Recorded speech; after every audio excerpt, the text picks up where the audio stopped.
আজকে কি রান্না করি তোমরা দেখতে থাকো বন্ধুরা, পাশে থেকো, সঙ্গে থাকো, দেখতে থাকো।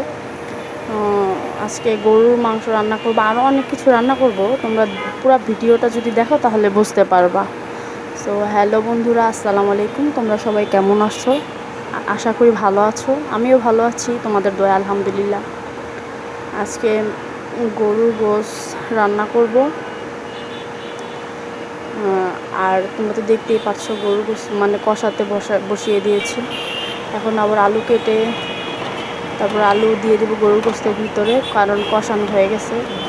কেটে ফেলছি, সেটার ক্লিপ আমি নিতে পারিনি, কারণ আমি একলা হাতেই রান্না করি, একলা হাতেই ভিডিও করতে হয়, সেজন্য দিয়ে দিলাম। দেখো, দিয়ে একটু নাড়বো, নাড়াচাড়া করে আবার ঢেকে দিতে হবে। হ্যাঁ, দেখতে থাকো তোমরা।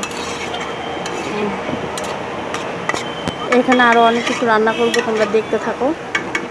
আজকে আল্লাহ যা যা রিজিকে আছে তাই তোমরা দেখতে পারবে। রান্না করার পাশাপাশি একটা গান শোনো। আমি একটা গান শোনাই তোমাদেরকে, কারণ গানটা আমার শখের বিষয়, গানটা আমার ভাল লাগে। তোমরা শোনো। বাড়ির পাশে বেতেরারা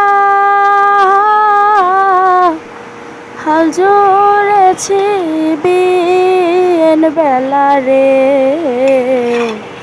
এত বেলা হয় দাওরা মোর পান্তা খায় না আইসে রে, এত বেলা হয় দাওরা মোর পান্তা খায় না আইসে রে, দেওরা আমার বাজারে যায়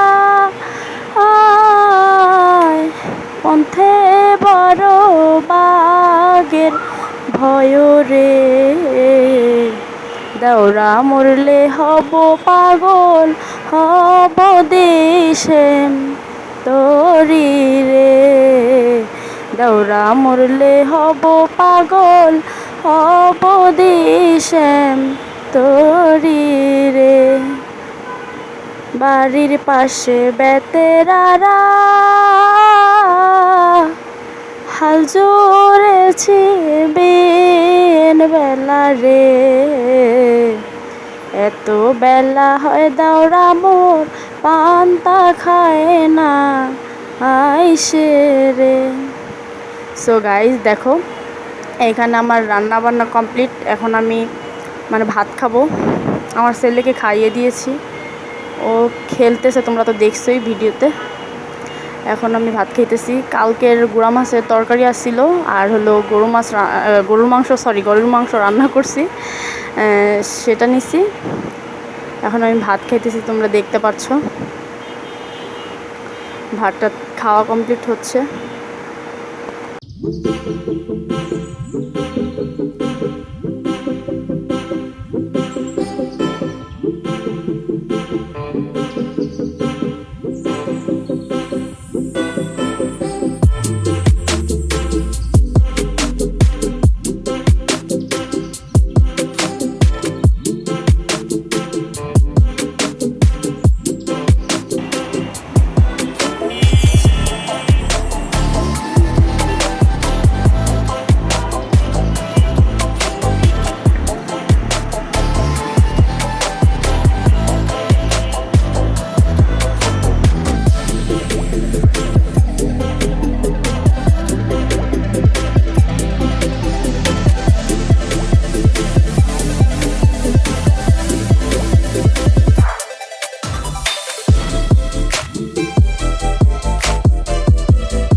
বিকালে একটু কাঁঠাল খেয়ে ঘুরতে বের হলাম।